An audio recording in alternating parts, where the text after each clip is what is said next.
చిన్న వయసులోనే గిరిజన ప్రాంతాల్లో జరుగుతున్న అన్యాయాలపై అల్లూరి సీతారామరాజు పోరాటం చేశారని ఏపీ శాసనసభ స్పీకర్ అయ్యన్న పాత్రుడు కొనియాడారు. అల్లూరి త్యాగాలను, పోరాట స్ఫూర్తిని నేటి యువత ఆదర్శంగా తీసుకోవాలన్నారు. కృష్ణాదేవిపేటలో అల్లూరి సీతారామరాజు పార్కును అభివృద్ధి చేశామన్నారు. క్షత్రియ సోదరుల సహకారంతో కృష్ణాదేవిపేటలో పెద్ద విగ్రహాన్ని కూడా ఏర్పాటు చేశామన్నారు. కేడిపేటను గొప్ప పర్యాటక కేంద్రంగా అభివృద్ధి చేయడానికి ఎంపీలు, ఇతర పెద్దలు ఆర్థికంగా అండగా నిలుస్తూ ఉన్నారని వెల్లడించారు. ప్రతి ఏటా లంబసింగికి 1,60,000 మందికి పైగా పర్యాటకులు వస్తున్నారన్నారు.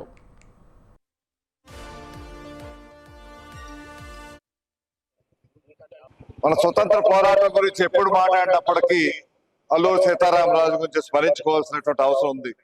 ఈ రోజు ఈ స్వతంత్ర భారతదేశంలో మన దేశం, నేను భారతీయుడిని గర్వంగా చెప్పగలుగుతున్నా ఉంటే ఇటువంటి పోరాట యోధులు ఎంతో మంది ప్రాణ త్యాగంతో వచ్చినటువంటి స్వతంత్రం ఇది.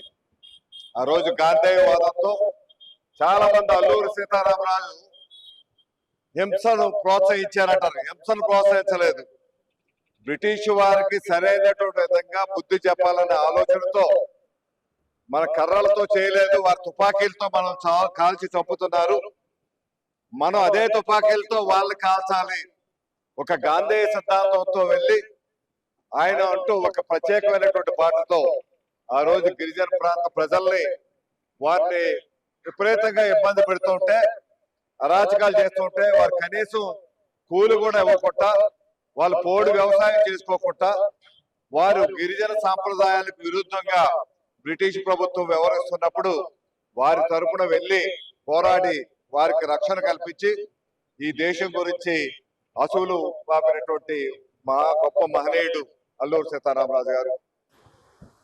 అతని గురించి ఎప్పుడు మాట్లాడినా ఉద్రేకంతో ప్రతి ఒక్కరు కూడా ఆలోచించేస్తారు. అది చిన్న వయసులోనే అతనికి ఏమి సంబంధం లేదు. సంబంధం లేకపోయినా గిరిజన ప్రాంతాల్లో అన్యాయం జరుగుతుందని చెప్పి ఒక విప్లవం స్టార్ట్ చేసి ధైర్యంగా బ్రిటిష్ వారిని ఎదుర్కొన్నటువంటి మహావీరుడు. అతను చనిపోయిన సంఘటన తెలుసు. ఎలా చనిపోయారో మీ అందరికీ తెలుసు. హిస్టరీ అదొక పెద్ద స్టోరీ. అయితే అటువంటి వ్యక్తి చనిపోయిన తర్వాత అతను తీసుకొచ్చి ఆ డెడ్ బాడీని తీసుకొచ్చి మన కృష్ణదేవిపేట అంటే మన కేడీపేట అంటే అక్కడ సమాధి చేశారు. అప్పటి నుంచి కూడా ఆ ప్రాంతాన్ని అభివృద్ధి చేయాలని చెప్పి ప్రయత్నం చేయడం. తర్వాత చంద్రబాబు నాయుడు గారు ముఖ్యమంత్రి అయిన తర్వాత దీన్ని ఒక జాతీయ కార్యక్రమంగా